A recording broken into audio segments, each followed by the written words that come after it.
Who is that other person? That person that's not who you want to be. And then give them a name. The moment you give them a name, you officially separate yourself so that you can always make the right call and the right decision and not lean into what's comfortable, what's convenient, or what just feels good in that moment.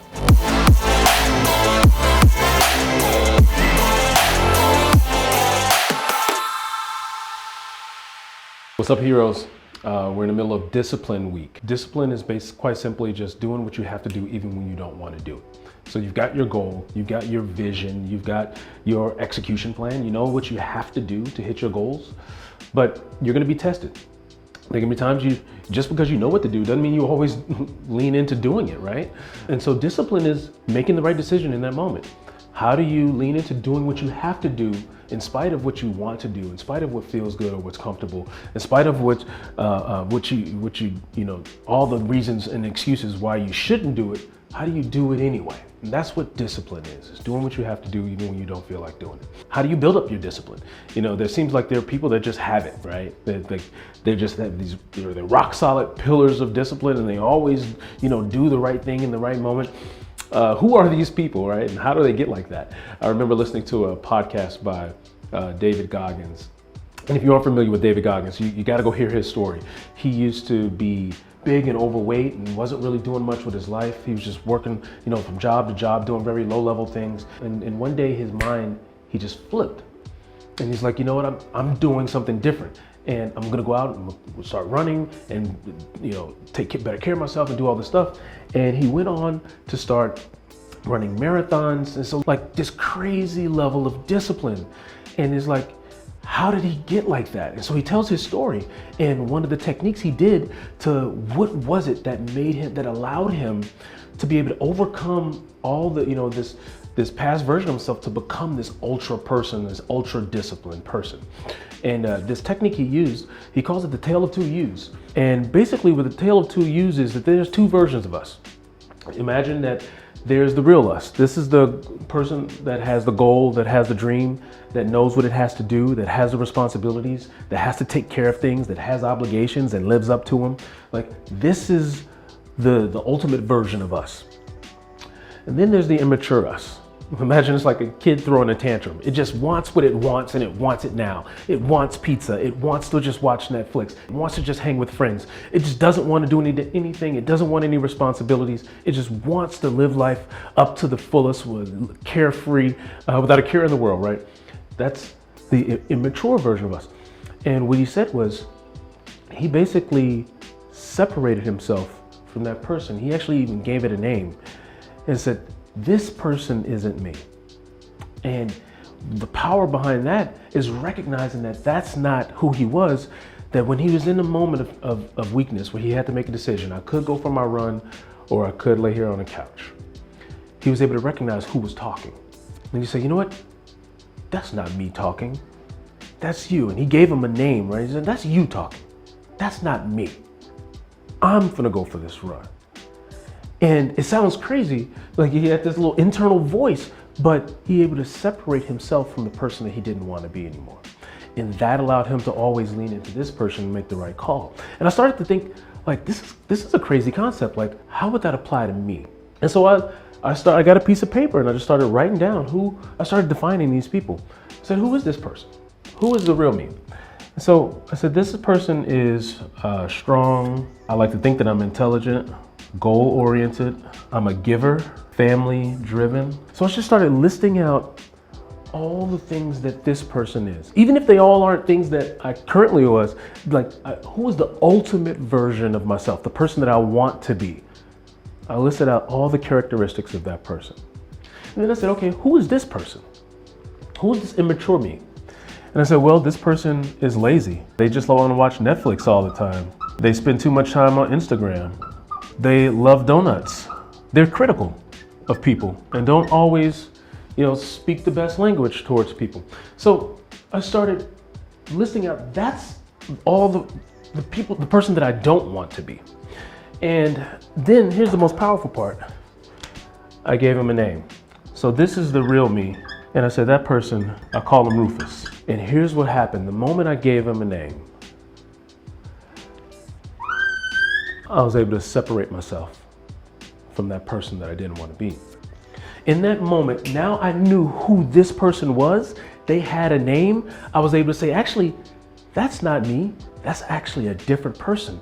And in the moment, I can say, who's that talking? Whose voice is that do I hear? When it's like, don't do that. You don't need to do that right now. You deserve a break. You're tired. You can go home early.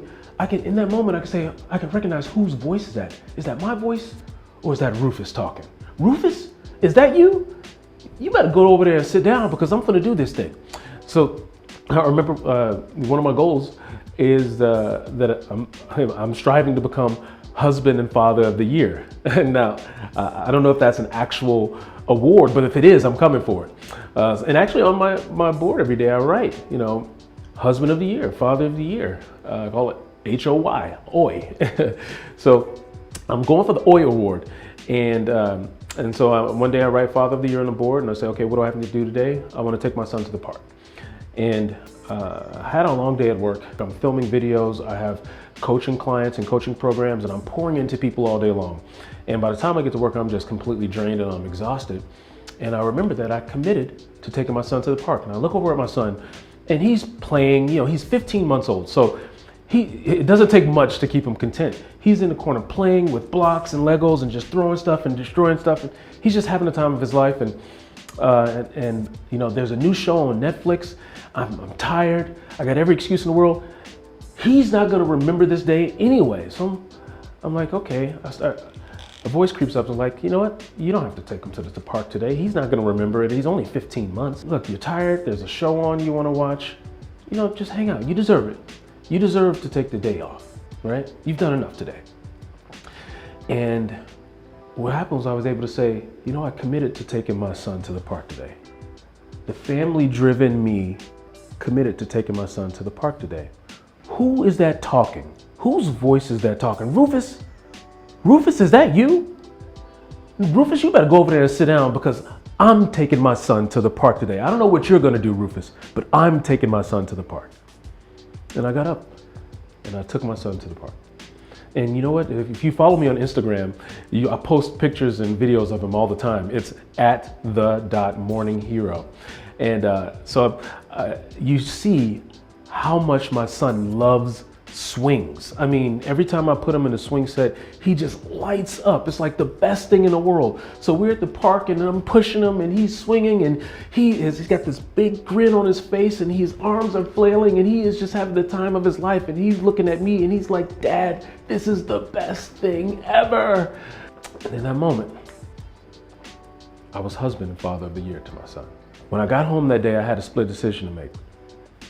I was sitting on the couch and this voice comes up and says, Jarvis, gosh, you had a long day at work.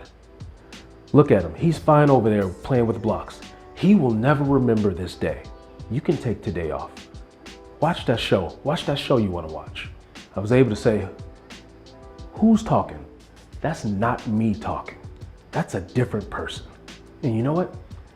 I don't like you and you're not who I am. Go over there and sit down. I'm living up to my commitment and I'm taking my son to the park.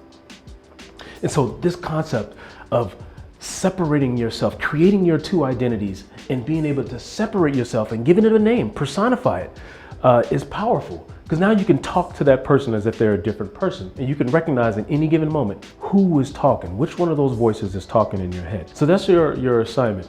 Get a piece of paper and just simply draw a line down the middle and come up with your two different personalities. Who is the ultimate version of you? Write down all their characteristics, all their traits, everything they stand for, all their values, everything they represent. Write that down.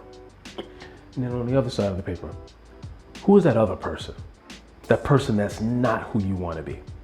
That person that's taking you away from your goals. That person that distracts you. That person that gets in your way. Who is that person? And then give them a name. The moment you give them a name, you officially separate yourself. And now you can start talking, you can recognize who's talking in any given moment so that you can always make the right call and the right decision and not lean into what's comfortable, what's convenient, or what just feels good in that moment. All right. And I hope this helps you come up with your game plan and helps you build your discipline so that you can follow through and accomplish everything you need to accomplish this year. All right, heroes, see you in the next video.